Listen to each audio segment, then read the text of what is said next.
Hi and welcome back. In this video we're going to use a virtualenv with the pipenv. In the last video we saw that when we did pipenv install, this created a virtual environment for our project. But there is no virtual environment folder inside our project. There's only a pip file and a pipfile.lock.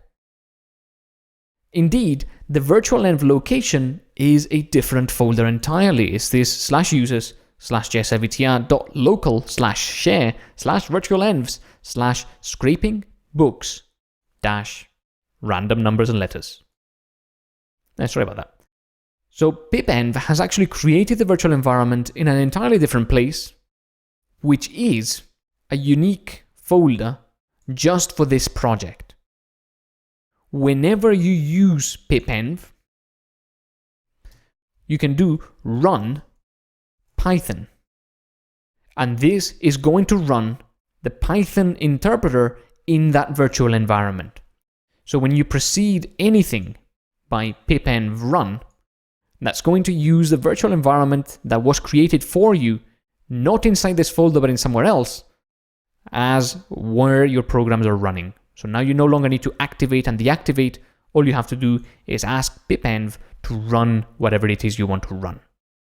So as you can see, when we typed pipenv run Python, that went straight to Python 3.7, which is what we used in our virtual environment that was created by pipenv.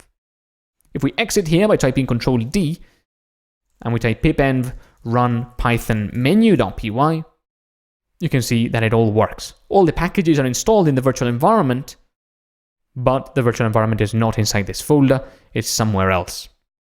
And that's everything working there. So pipenv actually helps you clean up your development environment. You can no longer have the VM, or you will no longer have the venv inside this folder here, because pipenv says this folder is for your code and for your project. It's not for, your Python installation. That doesn't make any sense. So you keep your pip file and your pipfile lock in your project. And if you share this project with someone else, they will also have a pip file and a pipfile.lock. They can also type pipenv install. They will get their own virtual environment created somewhere else, unique to them in their own computers, and not inside the project folder. So whenever you create a new project, now instead of creating a virtual environment, just use pipenv, and it will be easy to manage all your projects. In addition, you don't have to remember to activate and deactivate.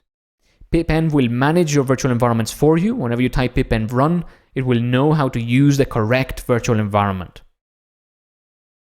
However, there's a caveat for that. If you move your project, we've got this scraping books folder. If I move that folder somewhere else, pipenv will no longer be able to find the correct virtual environment, so you'll have to recreate it. Okay, that's the only problem with pipenv. If you move the project, you will have to recreate the virtual environment. And that is because of the way that it creates the virtual environment. It creates it depending on where your project is, and if you move it, it sort of loses that knowledge of where it was.